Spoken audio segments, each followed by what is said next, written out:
champurado. Tikman natin kagad yan boy, huwag na natin patagalin. Syempre napakasarap boy, ayan oh, kitang kita sa ngiti ko, di ba? Mga kaseyo, titikman ko na to boy, mainggit ka, may kasama pa yan tuyo boy, ayan oh, yan. Pati si Bochog oh, ayan oh, tiga mo, napakasarap, tiga mo, kitang kita sa mukha, di ba? Minsan lang makakain yan ng ganyang kasarap. Kaya tignan mo boy, tiga mo yan oh, natulala pa siya boy sa sobrang sarap.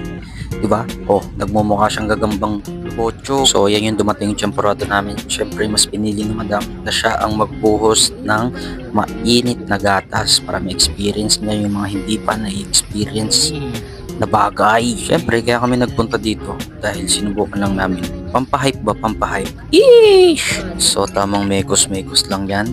Si Insang gagambang Bochog. Ayan, patawa-tawa pa, mukha akong tanga. So yun, syempre after 1 hour namin hinintay bago maserve itong champurado, inubos na namin kagad kasi